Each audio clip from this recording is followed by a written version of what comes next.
നമസ്കാരം. മലയാളികൾക്ക് അഭിമാനകരമായ ഒരു വാർത്തയാണ്. 2 ദിവസം മുന്നെയാണ് ഫിൻജാൻ ചുഴലിക്കാറ്റ് തമിഴ്നാട് തീരത്തും പുതുച്ചേരിയിലെല്ലാം ആഞ്ഞടിച്ച് ജനജീവിതത്തെ തകർത്തെറിഞ്ഞത്. ആ സന്ദർഭത്തിൽ ഏറെ വൈറലായ ഒരു ദൃശ്യമുണ്ട്. ഓർമ്മയുണ്ടോ?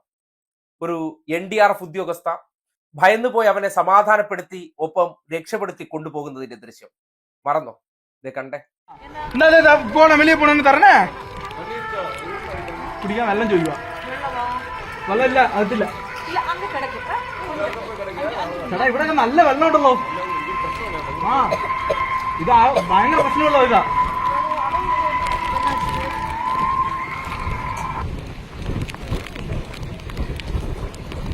தம்பி அவங்க இருக்காங்க. அந்த பக்கம் நமக்கு இந்த பக்கம் ஆறு இருக்கிறதுனால தான் தண்ணி. சரியா? அந்த பக்கம் தண்ணி கிடையாது. ஆ எங்க இருக்காங்க? மேலையா? தம்பி மேல பாட்டி மேல யாரும் இருக்காங்களா? தூக்கிட்டு வா. வாரம் வாரம் வாரம் வராது மேம், வராது மேம். இல்ல വീട്ടിക്ക് മേലെല്ലാം തണ്ണി വരാது. കണ്ടല്ലോ, ആ ദൃശ്യത്തിലുള്ള സ്ത്രീ അഥവാ NDRF ഉദ്യോഗസ്ഥ ആരെന്നറിയോ? ജീന മുഹമ്മദ്. കൊല്ലം അഞ്ചൽ സ്വദേശിനിയാണ്, മലയാളിയാണ്. ഇത് കൂടാതെ ആ ഓപ്പറേഷനിൽ പങ്കെടുത്ത 4 പേരും മലയാളികളാണ്. ആ കുട്ടിയെ രക്ഷിച്ചെടുത്തത് ഏകദേശം ഇതിന്റെ പിന്നിലൊരു കഥയുണ്ട്. അതായത് തമിഴ്നാട് ആർക്കോണത്ത് നിന്നാണ് ഈ റെസ്ക്യൂ ഓപ്പറേഷന് 6 ടീമുകൾ നിയോഗിക്കപ്പെടുന്നത്. അതിൽ 4L എന്ന ടീമാണ്, അഖിലേഷ് കുമാർ എന്ന ഉദ്യോഗസ്ഥന്റെ നേതൃത്വത്തിലുള്ള ടീമാണ് ഈ പ്രദേശത്ത് റെസ്ക്യൂ ഓപ്പറേഷനിൽ ഉണ്ടായിരുന്നത്. അതായത് കടലൂർ പ്രദേശത്താണ് ഈ റെസ്ക്യൂ ഓപ്പറേഷൻ. പകൽ പരമാവധി പേരെ രക്ഷപ്പെടുത്തിയതിനു ശേഷം രാത്രി ടോർച്ച് വെട്ടം ഉപയോഗിച്ചുള്ള രക്ഷാപ്രവർത്തനം പുരോഗമിക്കുന്നതിനിടയിലാണ് വില്ലേജ് ഓഫീസറുടെ കോൾ വരുന്നത്. അവർ നിൽക്കുന്ന പ്രദേശത്ത് നിന്ന് 1.5 കിലോമീറ്റർ അപ്പുറത്ത് ഒരു വീടിനകത്ത് ഒരു അമ്മയും ഒരു കുഞ്ഞും കുടുങ്ങിയതായിട്ട്, ഏകദേശം അവരുടെ വീട് പകുതിയോളം വെള്ളത്തിൽ മുങ്ങിയെന്നായിരുന്നു ഇൻഫർമേഷൻ. ഈ വിവരം ലഭിച്ച ഉടനെ മലയാളികളായ സുധീറും ഗിരീഷും ജീനയും സുജിത്തും എന്ന 4 അംഗ സംഘം ഈ പ്രദേശത്തേക്ക് തിരിക്കുകയായിരുന്നു.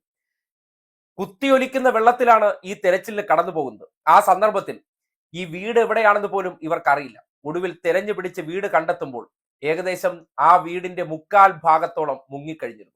വീടിന്റെ 1/4 ഭാഗം വെള്ളത്തിൽ മുങ്ങിയിരുന്നു. 2ാം നിലയിൽ ജീവൻ മുറുകെ പിടിച്ച് നിലവിളിച്ചിരുന്ന ആ കുഞ്ഞിനെ വീടിന്റെ മുകൾ ഭാഗം പൊളിച്ച് അകത്തിറങ്ങി രക്ഷപ്പെടുത്തി കൊണ്ടുവരുമ്പോഴാണ് നിങ്ങൾ ആ നിലവിളി കണ്ടത്.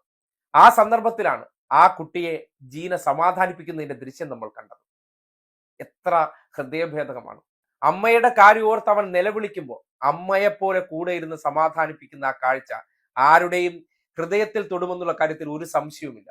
അവിടെയാണ് ഈ മലയാളികളെയെല്ലാം നമ്മൾ തിരിച്ചറിയേണ്ടതുണ്ട്. കാര്യം ഇത്തരം പ്രവർത്തനങ്ങൾ ചെയ്യുന്ന, അല്ലെങ്കിൽ ഇത്തരം ജീവൻ പണയം വെച്ച് ചെയ്യുന്ന രക്ഷാപ്രവർത്തനങ്ങൾ പലപ്പോഴും ചില ദൃശ്യങ്ങളായിട്ട് ഇങ്ങ് പുറത്തു വന്ന് അങ്ങ് പോകുന്നതിനപ്പുറം ഇതാരാണെന്നോ എന്താണെന്നോ അറിയാറില്ല.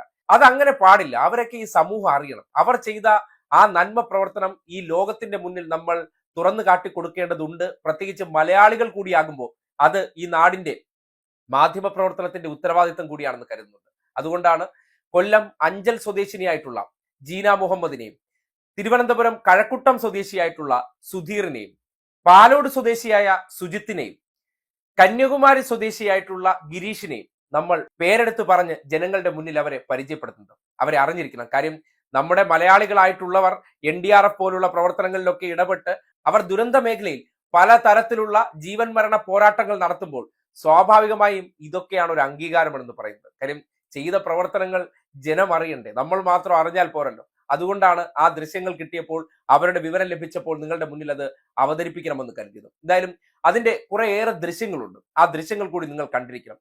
എത്രമാത്രം സാഹസികമായിരുന്നു ആ റെസ്ക്യൂ ഓപ്പറേഷൻ നിങ്ങൾക്ക് മനസ്സിലാക്കാൻ കഴിയും. കുത്തിയൊഴുകുന്ന പുഴയാണ്, വെളിച്ചം പോലുമില്ല. ജീവൻ പണയം വെച്ച് NDRF സംഘം നടത്തിയിരിക്കുന്ന ആ രക്ഷാപ്രവർത്തനം അത് ആ നാട്ടിലെ ജനങ്ങൾ കയ്യടിയോടുകൂടി സ്വീകരിക്കുന്ന ദൃശ്യങ്ങൾ ഉൾപ്പെടെ പുറത്തു വന്നിട്ടുണ്ട്. NDRFിലെ മലയാളി ഉദ്യോഗസ്ഥൻ തന്നെയാണ് ഈ ദൃശ്യങ്ങളെല്ലാം പങ്കുവച്ചു തന്നത്. അത് കണ്ടപ്പോൾ തോന്നി അവരെക്കുറിച്ച് ഈ സമൂഹത്തിനോട് പറയേണ്ടതുണ്ട്. ആ ദൃശ്യങ്ങളെല്ലാം ഈ ജനങ്ങളെ കാണിക്കേണ്ടതുണ്ട്. കാര്യം ഈ നാട്ടിലെ മനുഷ്യരെ രക്ഷിക്കാൻ വേണ്ടി കുറേയേറെ മനുഷ്യർ പെടുന്ന പെടാപ്പാടുകൾ അത് സമൂഹം കണ്ടിരിക്കണം.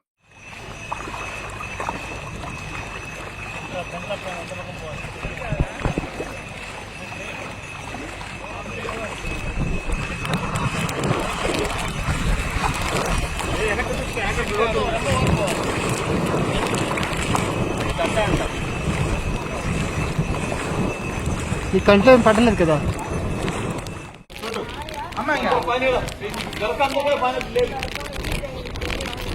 அங்கெல்லாம் தண்ணி இல்ல, இங்க மட்டும் தான் தண்ணி. இப்ப நீ பயப்படாதானே?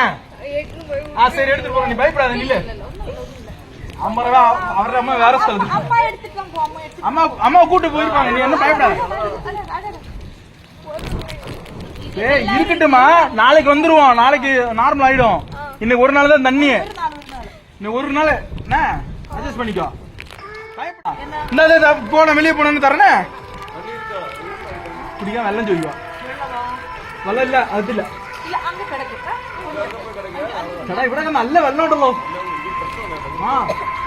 ഇതാ ഭയങ്കര പ്രശ്നമുള്ളോ ഇതാ.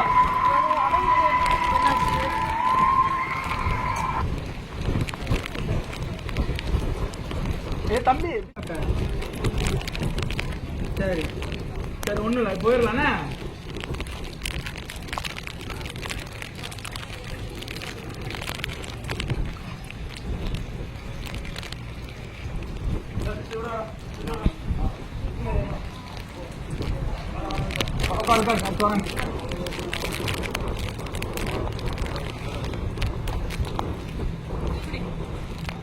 ആർക്കോണത്ത് നിന്നും സഞ്ജീവ് ദേശ്വാൽ എന്ന ഉദ്യോഗസ്ഥന്റെ നേതൃത്വത്തിലാണ് ഈ 6 ടീം അവിടെ റെസ്ക്യൂ ഓപ്പറേഷൻ എത്തിയത്.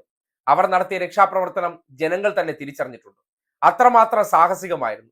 പല പ്രദേശങ്ങളിലും കടന്നു ചെല്ലാൻ ബുദ്ധിമുട്ടുണ്ടായിരുന്നെങ്കിലും അതെല്ലാം വകവെച്ച് ജീവൻ തിരികെ പിടിക്കാൻ വേണ്ടി അവർ നടത്തിയ ശ്രമം ജനം കയ്യടിയോടുകൂടി സ്വീകരിക്കുകയും അല്ലെങ്കിൽ ജനം ആരവത്തോടുകൂടി അവരെ സ്വീകരിക്കാൻ കാരണം അവർ നടത്തിയ ഇടപെടൽ തന്നെയാണ്. അതിൽ മലയാളികൾ ഇത്തരം വലിയൊരു ഓപ്പറേഷൻ, ഒരു വൈറലായ വീഡിയോയുടെ ഭാഗമായി മാറുമ്പോൾ അത് ആരാണെന്ന് നമ്മുടെ നാട് അറിയണ്ടേ. അതുകൊണ്ടാണ് ജീന മുഹമ്മദിനെയും സുധീറിനെയും ഗിരീഷിനെയും സുജിത്തിനെയും എല്ലാം നമ്മുടെ മലയാളികളാണ്. അവർ മറ്റു നാട്ടിൽ പോയി ജനങ്ങൾക്ക് വേണ്ടി നടത്തുന്ന ആ പ്രവർത്തനങ്ങൾ നമ്മുടെ നാട് കൂടി അറിഞ്ഞിരിക്കണം. അവരുടെ ആ പ്രവർത്തനങ്ങളെ നമ്മൾ മുക്തകണ്ഠം അഭിനന്ദിക്കുകയും വേണം.